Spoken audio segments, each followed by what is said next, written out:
Howdy, this is Jim Rutt, and this is The Jim Rutt Show.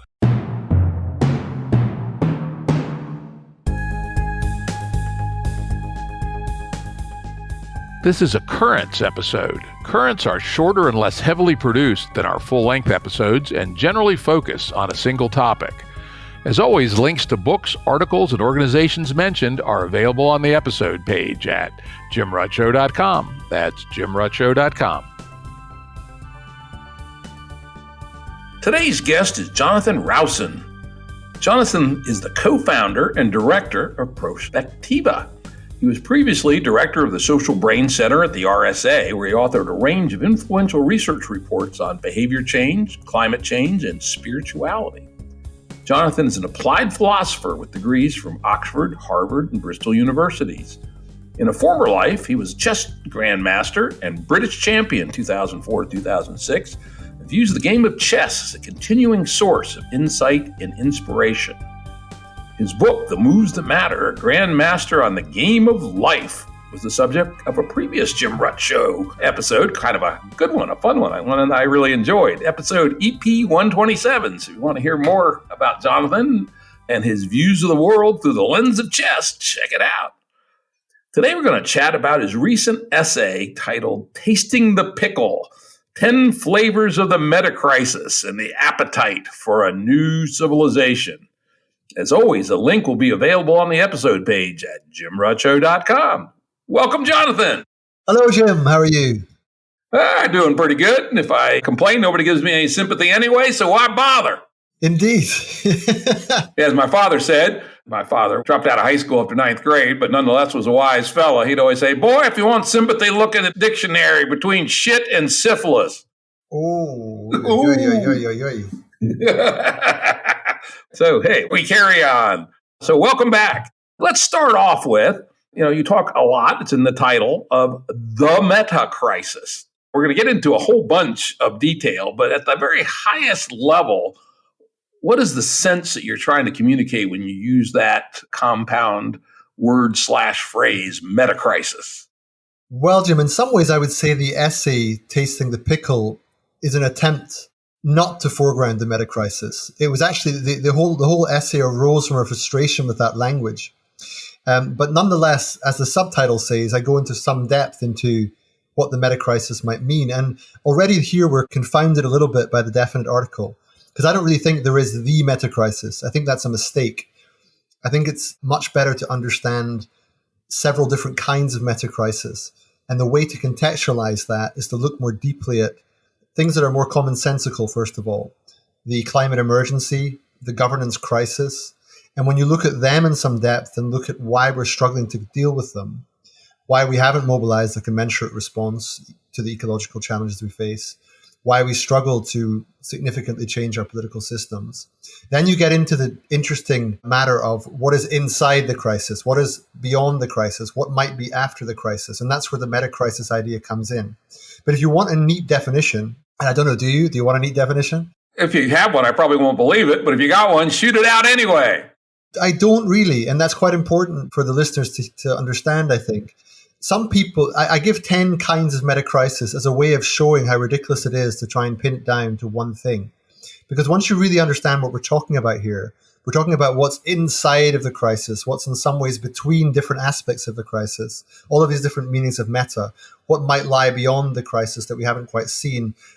All of the crises come together. It means all of these things. And therefore, there's a sense in which the way to approach the metacrisis is as a kind of living, dynamic experience of being human in this historical moment. But if you want a really quick one, you could say the metacrisis is the crisis of perception and understanding that lies within the range of crises humanity faces. There's some truth in that. The other point that you made after you gave kind of a hand-wavy list of some of the attributes of the metacrisis, you said these different features of our world are obscured by their entanglement with each other. And I think that is really the important part here. The thing that makes this an unprecedentedly fucked up situation is there's so many different things going on at the same time, and they are non-linearly impacting each other. And we're not used to dealing with that, right? Which is actually a theme I'm going to come back to a few times is I believe, and that's funny, as I was rereading the essay, I read it first before I had our essay on the chess book, and I concluded there's no way we're going to get both of them in the same episode. Reread it yesterday, and I said, this reinforces, in my view, that many of these problems, including particularly this entanglement amongst the various aspects, really come up to the fact that we are in a cognitive mismatch, right? Good old Homo sapiens is to the first degree the stupidest possible general intelligence. Ma nature is seldom profligate in their gifts, and we're almost certainly just over the line. We know things from cognitive science to cognitive neuroscience, the famous 7 plus or minus 2 working memory size, the fact that our memories are very malleable. Every time you pull up a memory, you actually accidentally modify it almost at random, which is bizarre, right? And we know, at least I know, being an old fucker, that our memories start to decay over time. And all these things are not attributes of a high-powered general intelligence that an engineer might come up with. And so, we're not all that smart, truthfully. And of course, we were evolved for a much simpler isn't exactly the right word. I mean, the life of a forager is complex and difficult, and you need lots of skills. And in fact, it's kind of interesting that it's thought that our brain size is probably actually reduced 10% since our forager days, because the cognitive challenge in one level is in some ways easier. You're not likely to starve to death, at least in the West, in the modern world, very often. But what we aren't used to is so many messages coming at us and things evolving so quickly, and entities evolving at scales grossly out of our scale. In our forager days, there was us and our little nuclear family, and then a band of maybe 30 or 40, and then kind of a handful of bands together at maybe 150. And that was our social environment. Now we're interconnected at the scale of billions of people. You turn on goddamn Twitter, you're just bombarded by stuff. And truthfully, we don't have the brain power to deal with all this stuff. And I think we'll come back to that theme again and again. But before we get down to some of the weeds, I was quite literally tickled by the pickle in the title. You start off with a nice little ditty about the pickle and the nature of tasting and things of that sort. Why don't you tell us some about what you mean when you use the pickle? Because you're, I think, quite serious about it. I am. Those of us who are working in some sense on, let's say, social change, to put it very generically, or to put it more grandly, helping save humanity from itself, or helping to redesign civilization, or however you want to frame it. Those of us working in that space are using language as our main tool of influence and impact. And it's incumbent upon us to take great care in the words we use when it comes to describing what's going on. And that was the context in which I felt Metacrisis wasn't working. Because for the general public, to speak of the metacrisis is a sort of double negative. First of all, crisis is a sort of negative notion. And secondly, meta is a somewhat obscure and fairly scholastic kind of conception. So it doesn't work as a sort of door opener. It's not warm, it's not charming, it's not inviting. And yet, what do we do? How do we speak of this conundrum as a whole? Because many of the other ways of describing what's going on are a little too specific. You could speak about the climate crisis, but it's not just climate. Once you look at the climate crisis, you realize that's a political problem as much as an ecological one. You can speak about the political crisis, but then within the politics, there's the culture, and then there's the psyche, and so on and so forth. So what I was looking for was a form of terminology, a way of speaking that was, first of all, aesthetically pleasing, conceptually capacious, metaphorically rich, and pleasing to the ear. And I came up with taking the idea of the pickle seriously. We are in a pickle, and we need to learn how to taste it. Now, what do I mean by the pickle? I mean the whole goddamn thing, right? And the reason that matters is because the metacrisis, I don't think, is the whole thing. I don't think it can be. I think it's too specific and too technical to cover the full range of conundrums we face. So the way to understand the pickle is that it's the language form used to describe our human predicament as a whole, including the climate emergency, the governance crisis, the range of metacrises. And our injunction is not just to understand the pickle, but to taste it, to imbibe it, to, in some sense, live as though we really were part of it. And that's what the language of the pickle is about and what the essay tries to unpack. Yeah, I really like that, because actually, getting back to cognitive science a little bit, while in terms of logic and information processing, we ain't the smartest knives in the drawer of possible intelligences, When it comes to the parallel processing of living embodied in our body and in the world and dealing with perception and aesthetics, we actually have a hell of a lot of horsepower, right? And you make that point that in some sense, at least I read it as an appeal to use our not necessarily linear thinking skills or rationalist skills, but let's open up our aesthetic and bodily senses and point them at these problems we have. Very much so, and I'm glad you read it that way. I mean, look, I love reason and the intellect. I spent several years in higher education. I played chess for a living. I've nothing against the intellect. Hey, you're a nerd's a nerd. We all know it, right? Well, I don't know, but I mean, but I do also realize that the nature of the world as we find it, those who are thinking about how things are interconnected, different domains of inquiry, different forms of inquiry, different kinds of epistemology, different kinds of expertise.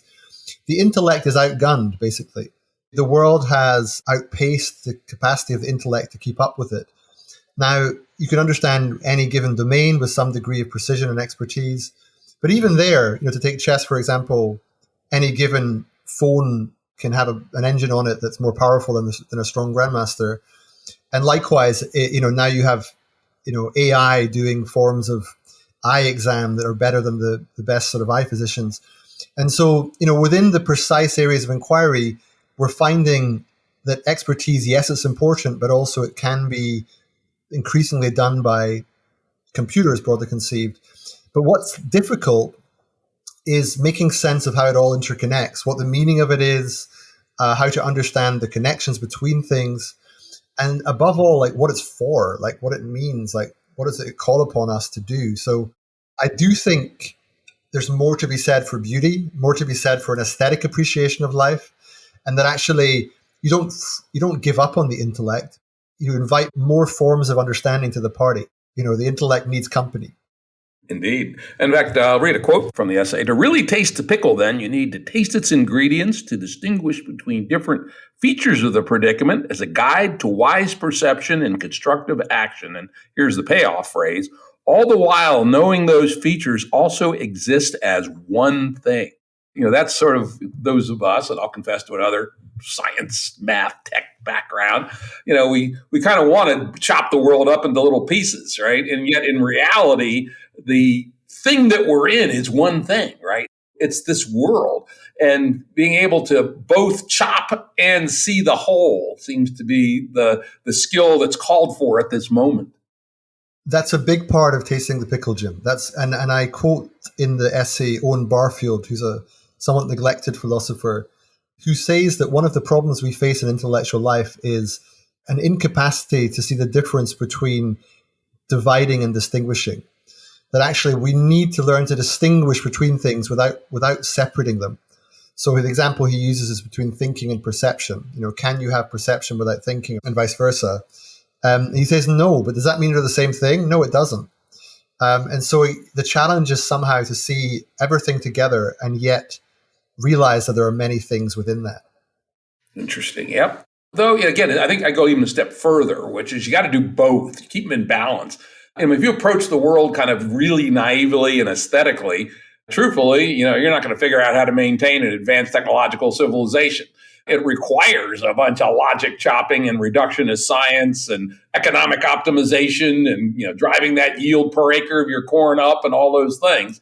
But it doesn't get necessarily, or at least within our limited cognitive ability, the ability to in some sense, make some critical decisions as we navigate from the present to the future. Yeah, I agree totally. And I don't know if I quote him in the essay, but one of my biggest intellectual influences in the last decade or so has been Ian McGilchrist.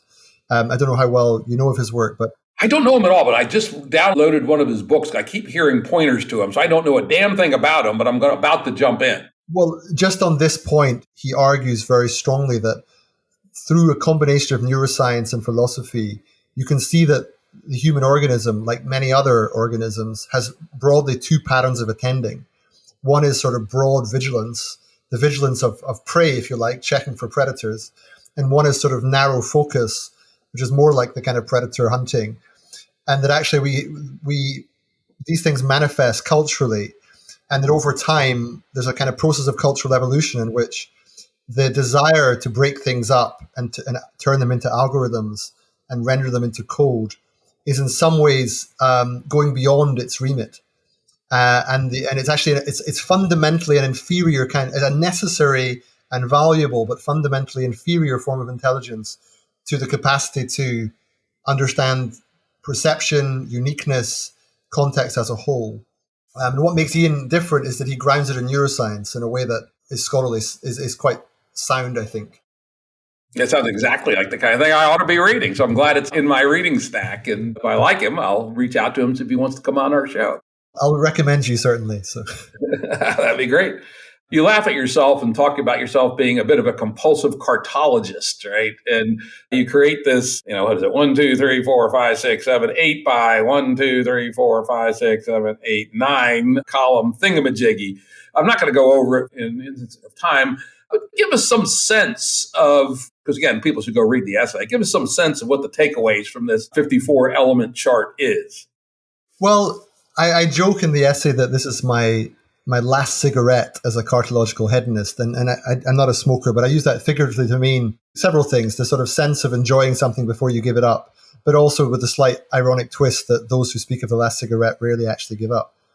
As I say, I'm kind of analytically trained and I like conceptual distinctions and theoretical models and so forth. But I've also, I suppose, lived enough now and experienced the different kinds of life through maybe being a parent or just getting older or whatever it is, that I sort of see the limits of conceptual models too, and I'm grown a little bit weary of them.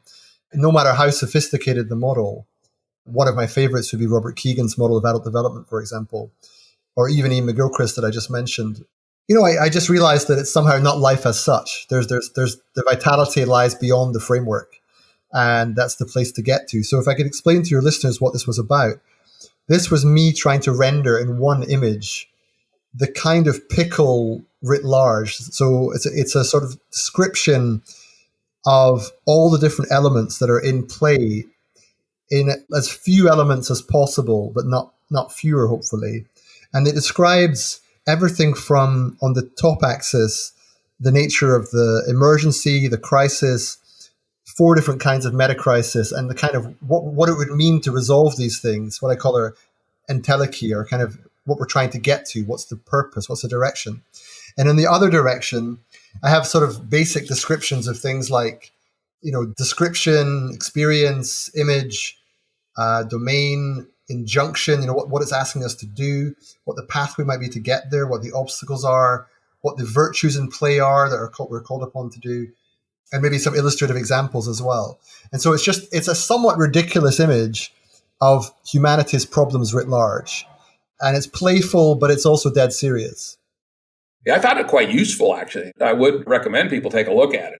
I've seen many worse digestions of what's going on and what we're looking at. But as you say, at some level, okay, it's overwhelming to a cognitive mind of the equivalent of an average, human voter. It's almost making fun of itself at some level. Moving on to the next thing, I just can't pass this by, even though it's not really on the mainstream what we're going to talk about today. You just threw out there talking about the fact that we're, emergent minds, et cetera. There may be kindred spirits out there, meaning out in the universe, but there's a distinct possibility that we are alone. All 8 billion of us. Our situation is laughable and heartbreakingly beautiful. This is something I talk about on the show all the time, and that it's so important, and yet so few people have focused on it, which is, to my mind, the 2 biggest questions, the top 2, there's many questions, of course, in kind of knowing about our universe. First is, why is there a universe, right? I don't believe we're even close to being able to address that one. But a second one is, are we alone as general intelligences? And it actually is hugely profound. And, the answer to that question has a probable fork on the destiny of humanity. And, those who listen to the show know I have a big interest in the search for extraterrestrial intelligence. We've had the top researchers on, talked about it. And the answer is, we don't know. There's some reason to believe sort of mathematical arguments by people like Robin Hanson that we may well be alone, right? On the other hand, the practitioners, of course, they're just like us. When I was 12 years old, I was sure there's at least 100,000 intelligent species in the galaxy. But as I've gotten older and looked into it more, I said, we just don't fucking know. It could be we're alone. And if we're alone, and this, I make this point again and again, it's so important. If we are alone, and until we know otherwise, we should assume we are alone. We have a gigantic burden. It may be that it is our destiny to bring this universe to life. And this universe is so big, it's unfathomable. There's 100 billion stars in the Milky Way galaxy alone. And there's 100 billion galaxies, of which the Milky Way is a somewhat above average, but not hugely above average galaxy. And so the staggering size of the universe, of this thing to be brought to life, is incredible. And if we fuck up, advanced technological civilization, and lose this opportunity to bring this gigantic universe to life, that is an unfathomably large thing to miss. So I'm curious. I mean, I know we're going off tangent here, but when you say bring it to life, can you just clarify what you mean exactly? Well, start with the axiom that life is more interesting than non-life. There was matter in the universe for, as far as we know, 10 billion years, and then 3.5 billion years ago, life occurred. Wow. And life is generative and interesting and locally reverses the second law of thermodynamics, does all kinds of crazy things. It builds up data in the world. And so I just say life is more interesting than non-life. And we have this huge universe, vast, unbelievable on its scale of matter. And isn't it better to bring that matter to life? And, literally, what the hell does that mean? I mean, think about things like the Dyson shells, the idea that a civilization might mine the material of its whole solar system and build a shell around its sun to, provide an ecosystem for quadrillions of people with energy fluxes that are unimaginable to us. And that's just an intermediate level. And then, you imagine creating essentially computational civilizations of, whole solar systems made out of computronium, which is a theoretical material that's pure computation. The scale of what this life thing is, this passing the line where it's not just passive matter, but it's matter reacting and acting and having goals, etc. And to produce that across at least our galaxy, which, interesting, the math is interesting. Once we become even a weak interstellar species, we can colonize the galaxy in a few million years, surprisingly. Just a few million, huh? Just a few million, which is not that long on the scale of things, right? Going across intergalactic space is a bigger question, but hey, in the probably 100 billion years that we could conceivably survive, there's no reason we couldn't. While that is an open fork, it seems like the burden upon us to preserve our planet, to preserve our civilization, is bigger than we think it is. And people talk about a meaning crisis. I go, I don't got no fucking meaning crisis, goddammit. I want to save humanity so that we can go bring the universe to life. So there's that. Although that's interesting. The second part of that I hadn't really got to yet, but certainly saving humanity from itself was one. But the meaning crisis, I agree. It's never been self-evident to me that the crisis is one of too little meaning. If anything, it's too much. But I know that it varies across people, and that there are those like John Vervaeke and so forth who define it quite precisely. Yeah, in fact, I'm about to jump into watching all 50 hours of his Awakening from the Meaning Crisis, and I booked him for 3 episodes of the show in October, 1 week apart. And it's all going to be focused on the meaning crisis. I'm coming into it as a skeptic, but I'm going to be an open-minded skeptic and see if he can convince me. Or if we end up in some Hegelian dialectic and end up somewhere else, which is, I suspect, quite possible.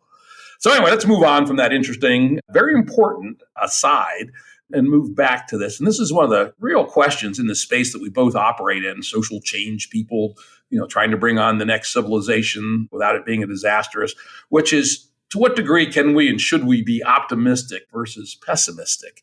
You quote Meg Wheatley, an American writer, and I don't know if you quote her, but I paraphrase her. And you basically say, she is one of the few with the resolve to contend that we simply cannot affect systems change at scale in the way we keep saying we have to. There's simply too much cultural inertia, economic and political interest inside our figurative ship to turn it around in time. What do you think about this, right? This really fundamental question of optimism, pessimism, is it too late? Should we be preparing the lifeboats, or can we actually have a renaissance and build ourselves a sustainable civilization? Well, I have mixed feelings about it, of course. I think I said in another podcast where I was asked about this part of it, that intellectually, when I look at it dispassionately and see the data and the converging problems, I don't see commensurate response to climate change, keeping us ecologically intact this century. I don't see the technological breakthroughs that will help us get there. I don't see the political resolve. I don't see the economic imagination. I see people who are addicted and distracted, and I see hegemonic forces that, get in the way and prevent humanity finding itself as a collective agent to deal with collective action problems at scale. However, when I sort of put the intellect to one side and bring in his buddies, as it were, I feel differently. I feel quite in love with humanity and believe that we can do better. And at some intuitive, emotional, aesthetic level, I'm compelled to believe that we have to mobilize our best responses to the problems that beset us. And in that sense, I'm sort of, the old saying, I think it was at Gramsci, I've forgotten, who said, pessimism of the intellect, but optimism of the will. It's something like that. Yep, I think I understand that. That feels about right. I will say that I've looked in a fair amount into the technology and economics of climate change, and it is definitely doable, even with today's technology. My best guess is it's about the equivalent as a percentage of GDP that was expended in about 2x of World War II. Which, okay, World War II was the biggest fucking thing humanity ever did, probably, right? In terms of just consumption of GDP on a worldwide basis for an extended period of time. And it was all negative, or essentially all negative. If you take that same level of intensity but stretch it out over about 80 years, it's not that bad, right? Actually, that's only using technologies that exist today or very obvious extrapolations of learning curve, which are quantifiably predictable. So no magic necessary. We could do it. Yeah. I mean, I think I know what you're about to say. Sorry to cut you off, but just when you said magic, I was triggered because it's not magic, it's politics, right? But that's a kind of magic. Really, that's where the problem lies. That's where the problem lies. Because you mentioned that maybe the technology doesn't lie, that we don't have that. We do have the technology. What we lack is what you describe as the collective action problem. And one of my very favorite political science books, back how I say, if you're only ever going to read one political science book, read Mansur Olson's The Logic of Collective Action. And you read just that one book, and political science suddenly makes sense. Essentially, his argument is that small but economically intense vested interests always have an ability to outmaneuver large diffuse interests, right? Think of your cable TV network versus the people who watch cable TV. They have a huge interest in bribing and seducing the town council to grant them a price increase, while the $2 a month fee that all the citizens of the town have to pay aren't quite enough to rise people up to pull the guillotines out and start lopping heads, even though maybe they should. And that writ large is our collective action problem. And you can sort of think of it at fractal at every level. Oil companies, the Koch brothers, everybody who has an intense economic interest in the status quo has the short-term economic incentive, and because they're a smaller mass, the ability to outmaneuver the diffuse interests. And how we solve that is really kind of the fundamental question of the hour. Exactly. So in the context of the essay, that would be the crisis as such. And the reason we struggle to solve it is because we're not grappling sufficiently with the metacrises, which are to do with how we're mobilizing our view of the world, how we see ourselves and each other, how we work with our maps to create better representations of what's going on, but don't get lost in them, how we find the imagination to think of different forms of life. But ultimately, those are the resources we have to generate to fight the political battle to create a different kind of world, because those vested interests are so very powerful. Merely having good ideas is not enough. You need to mobilize political will at an unprecedented scale with unprecedented speed. Some would say you have to wait for the full emergency to take hold, such that people are being inundated with water or starving or parched because of climate impact. But arguably by then they're already that way to some extent. But by the time that really takes hold, it's already too late to prevent cascading effects.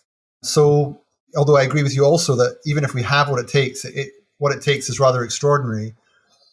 But the gap between, this is a line of Alistair McIntosh, a Scottish philosopher, the gap between the physics and the politics is really where the work has to be done.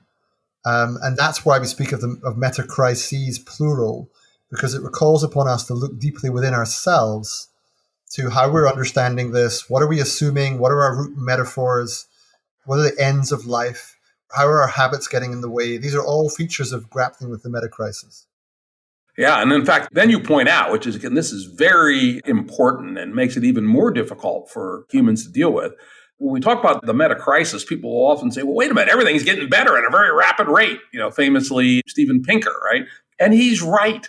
The decline in really deep poverty in the last 20 years is completely, ridiculously unprecedented. It's astounding, the human well-being that has happened from essentially the elimination of deep poverty in China and the cutting of it maybe in half in India, and progress beginning, at least, in sub-Saharan Africa, has brought 2 billion people across the line in 20 years. Totally astounding. You look at the rivers of England and the U.S., way cleaner than they were when I was a kid. If you jumped in the Potomac River when I was 10 years old, they recommended you get a typhoid shot. Now there's people sailboarding out there and rafting around, all that kind of stuff. So in a lot of ways, things seem like they're getting better. But these are all within Game A itself, essentially, rather than the overwhelming fact that with Game A, the current status quo system has is an engine to move it forward, but it has no brakes. It doesn't know how to stop. And just in this time period, we're approaching the limits. In fact, probably have overshot the limits already. Probably we couldn't continue to do what we're doing indefinitely. But there's no signs yet that the new ethos, the Game B ethos, is arising to put the brakes on and say, no, we can't live with compound exponential growth in a finite world. It makes no sense to have a world where he who dies with the most toys wins is the ethos for most ambitious people in the world. It's just not congruent with the world of limits and the superhuman power that humans now have. Our friend Daniel Schmachtenberger talks about this all the time. He often starts with nuclear weapons. Until the invention of nuclear weapons, we didn't really have the ability to destroy ourselves, at least not rapidly. And I'd like to go back a little further than that and say until steam power, which was only 220 years ago, which isn't very long, at least advanced industrialized steam power, we didn't even have the indirect means to bring our world into serious trouble through things like climate change. So, it's really where we are, which kind of brings me to our next point from your essay. You quote Daniel Schmachtenberger and basically bring forth his hard fork hypothesis. Tell us what that is and what you think about it. Okay, so just before I do, the position of people like Steven Pinker, and you might add Max Rosser at Oxford and maybe Matt Ridley, and the sort of rational optimists of the world, they're really worth paying attention to because they're very smart people in general, and they have a lot of empirical evidence for their claims. And they feed into the sort of eco-modernist philosophy, which says that whatever the solution is, it's some version of more of the same, but it's sort of redirecting it to ecological causes. However, this is another reason why I think the metacrisis language isn't very helpful. Because things are getting so much better in so many ways, to talk of the metacrisis as if everything was going wrong just doesn't ring true. It's altogether more complex than that. So many things are going extremely well that we shouldn't think that somehow everything is inherently flawed. What's going on is altogether more tragic. It's that there's a kind of hidden pattern laced within what's going on that's to do with how things are connected, how they're evolving, and how they're coming to a kind of tipping point in which the positive effects will turn negative. And some seem to perceive that more keenly than others. But that's why I feel the Pickle is a better way of framing that than the metacrisis, because the world is not so bad. A lot of us enjoy our lives. You look outside on a sunny day, it doesn't feel like a metacrisis. It feels like the world, is good. Anyway, nonetheless, hard fork hypothesis.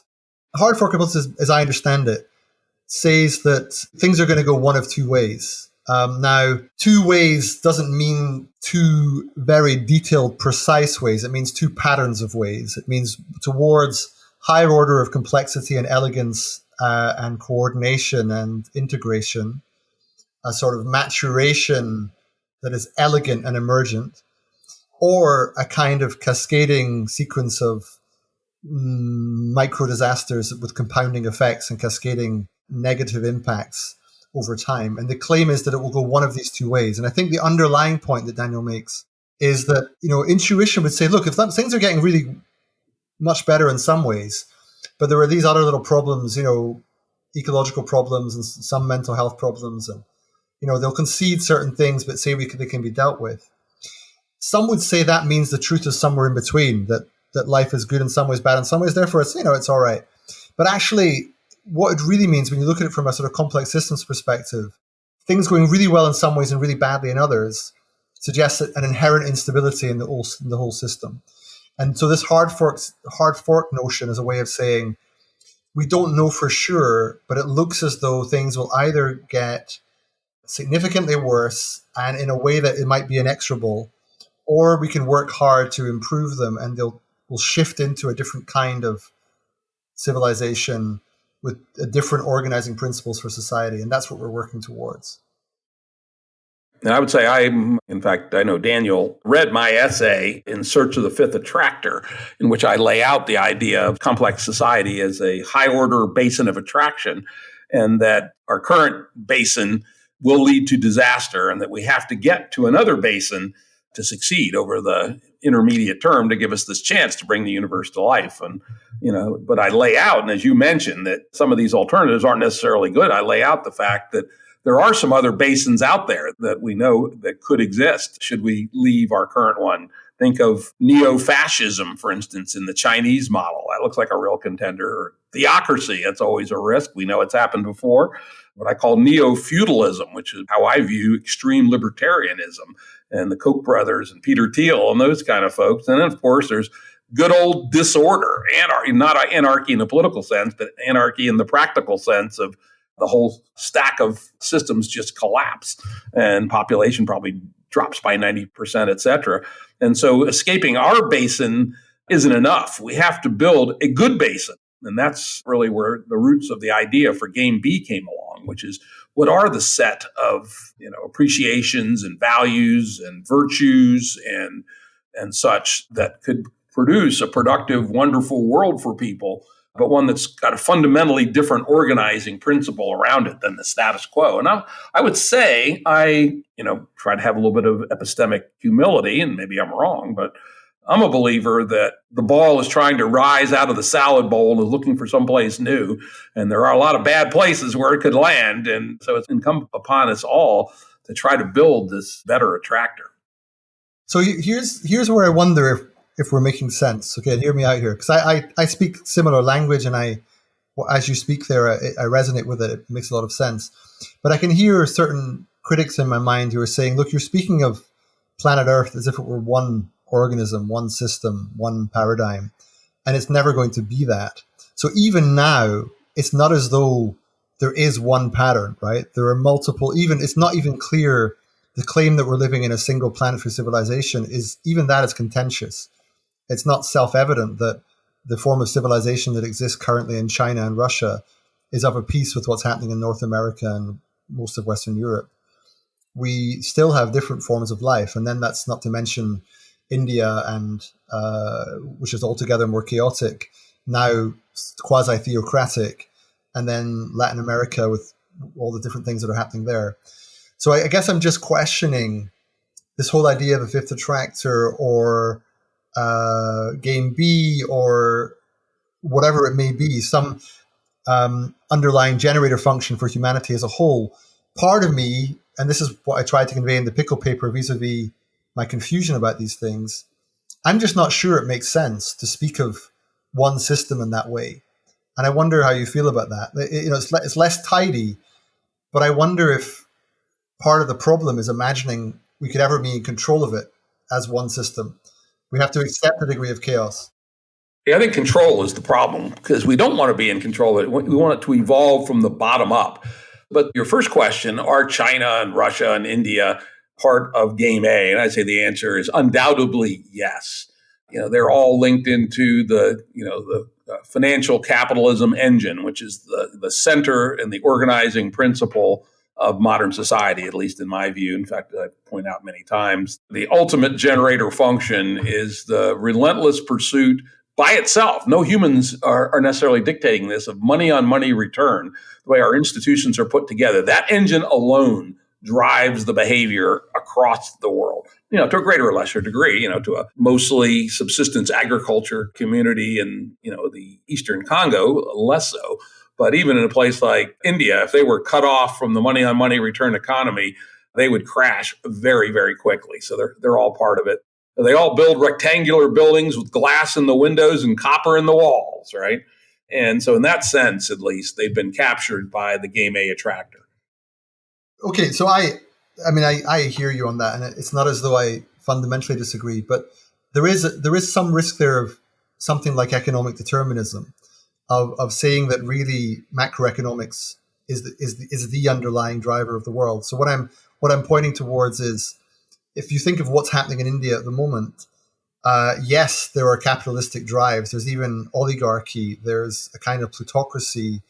But there is also something like incipient theocracy and populism and multiple things happening at once that are India specific.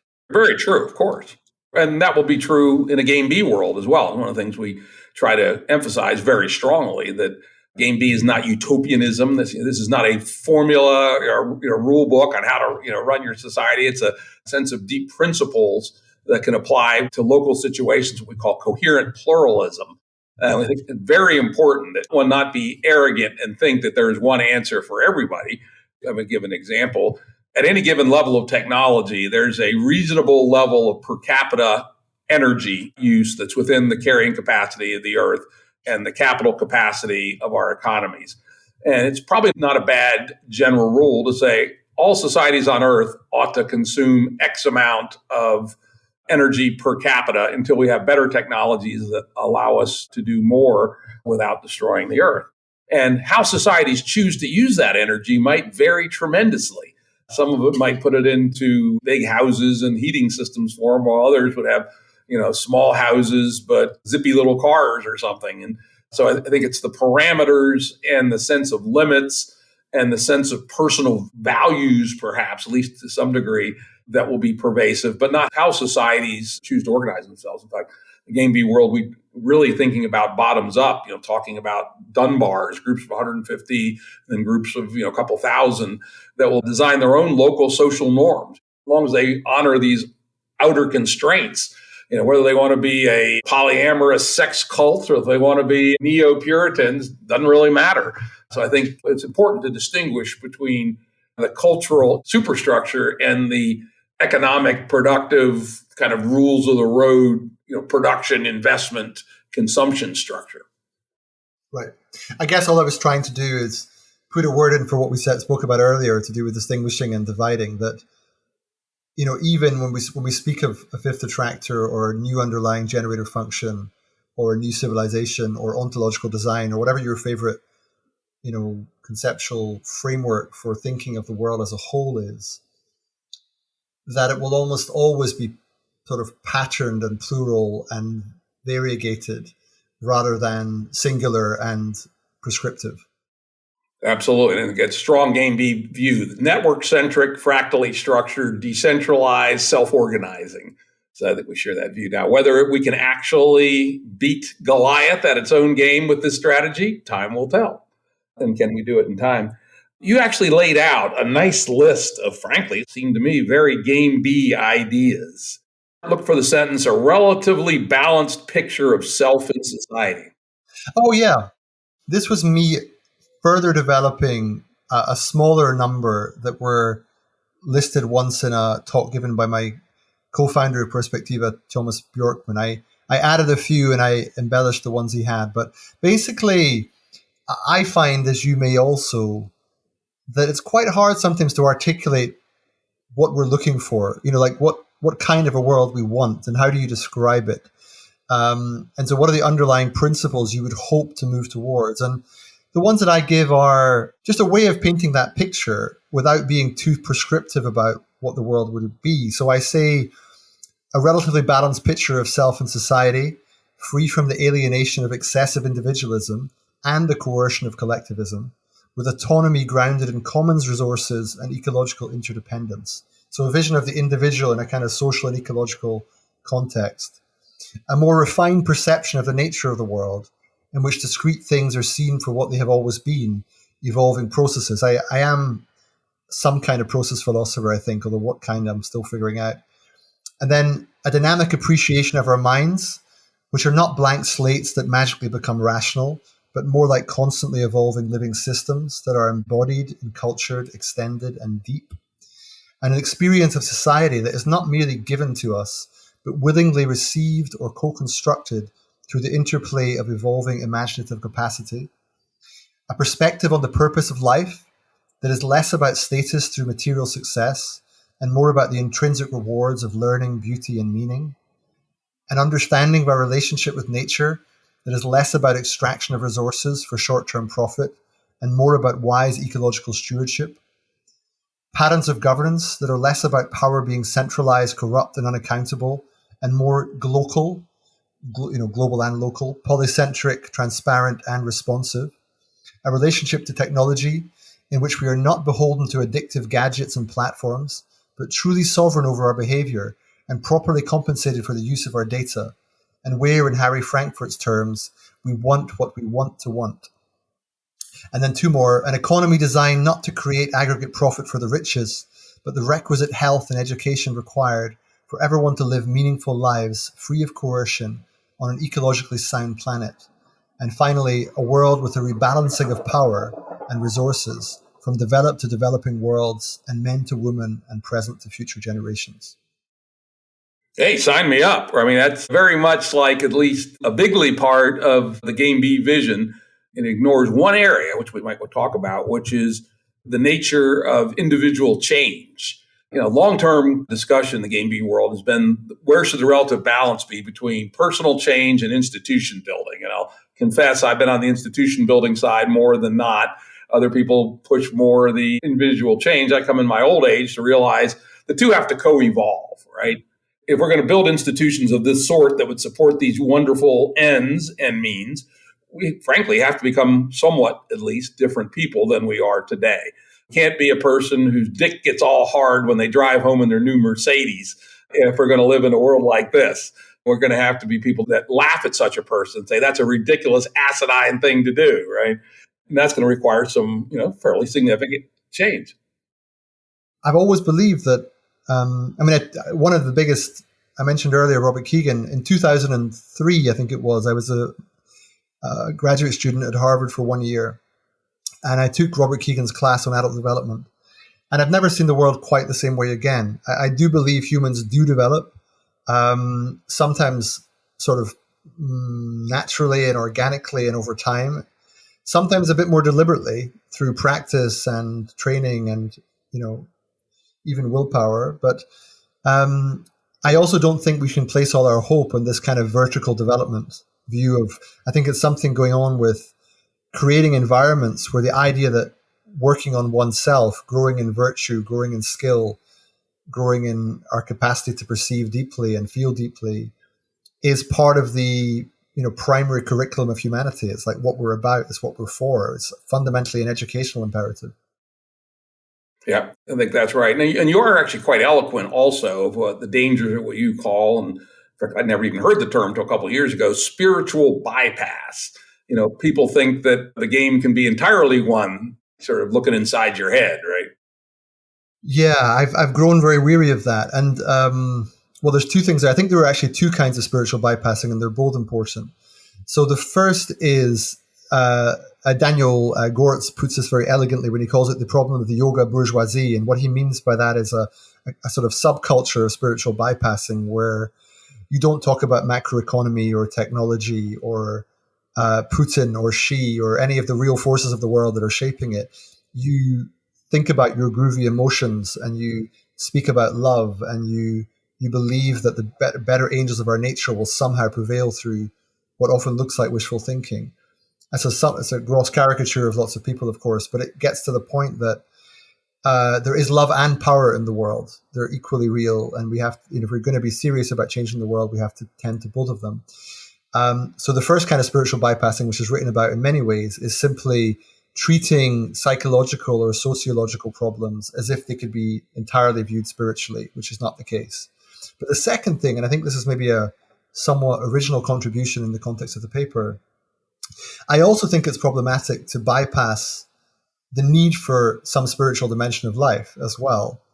I think it's important that when we're thinking about the meaning and purpose of a society and the possibility of human growth, that we're open to different kinds of metaphysics, different forms of contemplative practice, different kinds of rituals, and when we learn from religious traditions. And I also think that this is part of the resources we have to bring to bear to create a viable world, and that not doing so is a different kind of spiritual bypassing. So what you need is somewhere in between, where it's, a spiritual life within the political and material world. Yeah, I think that's a wonderful aspiration to reach for. And I would add, maybe a third piece of that is the one thing that we have to fight. And again, I'll put my flag in the ground. I'm pretty much a physical realist. On the other hand, I am, study cognitive science, cognitive neuroscience, and especially the science of consciousness. Consciousness, the subjective state's a very strange thing. But I do take the view that metaphysical programs are essentially speculations. We don't have any evidence for any of them. And so we need to have a discipline of pluralism. I think this is one of the amazing inventions of the Americans. Of course, he got it from John Locke, but Thomas Jefferson and James Madison wrote one of the most amazing Enlightenment documents, which is the Virginia Statute of Religious Freedom, which they wrote in 1779. It was enacted into law in like 1884, which lays out extraordinarily eloquently that we must not stipulate what system of metaphysical speculation people should adhere to. And I see this in our space, that little clouds of people say, you can't come in here unless you believe this particular metaphysical speculation.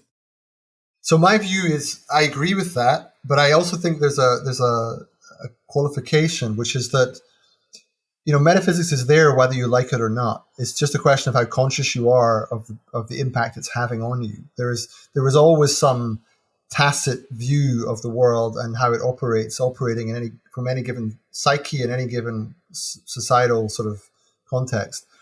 And what I think we need is a more reflexive and conscious relationship to our world making, to our cosmological vision. You mentioned earlier that you saw the sort of glory of life, the beauty of life as giving life to the universe, and that this might be our unique responsibility. That for me is a kind of cosmovision. You clearly have a strong felt sense of the meaning and purpose of life in that sort of view of things. But for others, it can be very different. It can be awakening from a kind of delusion. It can be cultivating wisdom instead of it can be many different things. It can be discovering a relationship with Jesus Christ, whatever. The point I'm making is not that you have to sign up to one of these, but you have to realize that metaphysics is always an active ingredient in the background, shaping our sense of the possible and the probable. Yeah, I think that's absolutely so. Let's now turn towards the exit ramp here, about another 10 minutes or so. And what I'd like to do is have you talk a little bit about the concept of the meta and your thoughts on that, which you could go on for a full 10 minutes, but let's not. And then I'd like you to take a quick step through your 10 various forms of the Metacrisis. Give us a minute on each one. Okay. Well, I'll start by saying that meta means many things. At simplest, it means after, but it's sometimes used to mean between. It's sometimes used to mean within. It tends to change its meaning slightly depending on what it's describing. It has a kind of comedian quality in that way. So the first thing about meta is to realize that it means many things. The second thing about meta is that it's a skill in a sense. How we go meta, when we go meta, it can be done badly or well. And it's a kind of intellectual capacity that one uses when other avenues have been exhausted, other forms of inquiry have been exhausted. We go meta to get clearer perspective in one way or the other. But equally, if we go meta too quickly or too regularly, we'll often fail to deal with substantive issues. So to go meta on a debate would be to say this debate's going nowhere without actually ever really getting into it. So meta can be done well or badly. That's the second thing. The third thing is that there's a sense in which we're already meta. I mean, giving a speech about how to give a speech is meta. Writing about how to write well is meta. But meta is also the simple forms of language, like instead of describing apples, pears, and oranges, you go and talk about fruit. That's a kind of meta move. So meta is kind of everywhere if you start to look for it. It's also in lots of TV shows like The House of Cards, for example, would be notoriously meta, and Seinfeld had lots of meta moments. But anyway, that's the sort of backdrop. So the term is useful, but it's kind of to be handled with care. It should have a kind of health warning on it. And then in terms of why unpack so many forms of the metacrisis, it's because I kept hearing them as part of the subculture we're in. People kept speaking about the metacrisis, and I thought, do you know what you mean? Do I know what you mean? Can you be a bit more specific? And to be fair, some people are specific. So, Terry Patton speaks about the metacrisis in a talk he gave to Google, and he speaks about it as the sum total of all our crises. So meta there is used as a sense of sort of aggregation of the meta that is, beyond and after the crisis, because it's all of the crises put together. But I found that, for reasons I mentioned earlier, not a fully adequate description. Some see metacrisis as more like an inward move to speak about what lies within the crisis in our human interiority. So if there are problems of governance and problems in society, the metacrisis is more spiritual or psychological or aesthetic. But so that's where I was coming from, that kind of sense of trying to get more precise about the language. And what I did is I created a list of what seemed to me the main ways in which metacrisis comes up. And due to time, I won't go into great depth, but just to describe them, I use a bit of punctuation, I suppose, to distinguish between different kinds of metacrisis. But the list of 10 includes what I call the metacrisis of cosmopolitics, which is that we don't have a viable we. And then that's a kind of view that we keep on talking about we as human nature when there isn't really any such thing. The we is something to aspire to be fought for. We have to create the global we. It doesn't exist already. But one of the metacrises is that we think it's already there, but actually it isn't. So when we talk about we have so many years for climate change, or we have to do X, Y, or Z, it's not adequate. Secondly, world crisis and world system dynamics. We're not very good at joining the dots. We don't typically see how it all. Here, notice how I used the we trap there already. It's baked into our language and we can't help it. But we're not very good at joining the dots. We don't typically see how the economy and psychology and sociology and technology and all of that fits together. It takes a certain cast of mind to do that. There's a metacrisis in history or historiography, which is that the major features of our world in modernity and postmodernity, they're struggling to procreate, to create something like metamodernity or something that's a sort of really new kind of civilization is struggling to be born because we're sort of caught up in the patterns of modernism and postmodernism. There's a metacrisis in the philosophy of education, and here I owe a debt of gratitude to Zach Stein, but basically, if you look enough at the world's problems, you begin to see they all have educational aspects. They're all calling out for some implicit skills and capabilities that are currently lacking, and that there's a crisis in education, which is, as he would put it, autopoietic process of societal renewal in which one generation teaches the next how to live is arguably breaking down, and that's part of the metacrisis of the philosophy of education. That's only 4 of 10. I'll go on just briefly. The metacrisis in ideology is that we have what Rowan Williams calls underlying mechanisms that subvert their own logics. That's something like democracy is too democratic. Capitalism has problems knowing what to do with money. Liberalism is too liberal is another example. And then metacrisis in epistemology is about the relationship between territory and maps. And here my friend David Root put it very elegantly when he said, the trouble with the expression that the map is not the territory, or rather the reason the map is not the territory, is that the territory is already full of maps. And that speaks to our crisis of meaning making today, because we're trying to describe the world, but we all have different maps, and those maps are somehow already in the world. They're part of what we're referring to. Metacrisis in design, which is kind of Schmachtenberger territory and Jordan Hall territory, which we have a suicidal generator function. The world seems to be designed or seems to have an underlying logic that's leading towards collapse, and we have to redesign it. A metacrisis in consciousness, which is that basically we're disabled by dissonance, and dissonance is arising because there's a challenge in making sense of the world as it is, and an inability to go meta in the right way at the right time for the right reason. So I noticed this in the context of Brexit, when people kept speaking about whether or not Brexit was democratic without ever going meta to say, what is democracy in this context? how well does the public understand what democracy means? Is it just about majoritarian voting, or is there something deeper going on about institutions and history that we need to talk about? And number 9, I hope you're still with me. We're still going here, going strong. Metacrisis in the arts and humanities, which is to do with the crisis in imagination, that we struggle to imagine a future world, that we're stuck in some way by the existing imaginary. Our vision of society is somehow stifled. We've run out of metaphorical resources and visions and symbols and images that will help us sort of imagine something radically new. And then finally, a metacrisis in what I call cosmovision, a sort of Mexican term. And that's to do with our apparent inability or unwillingness in public life to speak about, vis-a-vis our previous conversation, Jim, speak about the predicament as a whole, seen cosmologically, seen as this wonderfully unique and anomalous planet that may or may not be unique in its life forms and consciousness and meaning-making capacity. And so those 10 are, that includes, by the way, some aspects of the spiritual bypassing you mentioned. And so those 10 are described in some depth, but all of them, maybe 800 words or so. And I see them all, they're all part of the pickle. And in addition to those challenges, we have the underlying crisis in governance, which includes things like what to do with pervasive inequality and how do you redesign the economy so it's no longer about indefinite economic growth.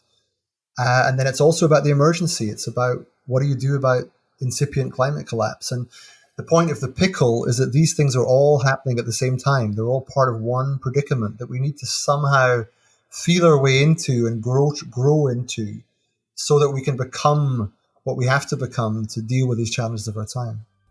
Wow, we made it. Thank you, Jonathan. We jammed more in per minute than we usually do, but I think it gives people at least a fair sense of what this important essay is about. And I would strongly recommend that you dig into this thing. It's an enjoyable read. I enjoyed reading it for the second time. It's called Tasting the Pickle, 10 Flavors of the Metacrisis and the Appetite for a New Civilization. You just Google Tasting the Pickle and Rowson, R-O-W-S-O-N. It'll pop up. And it'll be available on our episode page at jimrutshow.com. So, Jonathan, thank you for an amazingly informative, fast-moving conversation. Thank you very much, Jim. It was a pleasure as always. It was great. We'll have you back again. When you publish that book on the philosophy of wisdom, I definitely want to get you back for that. Okay, great.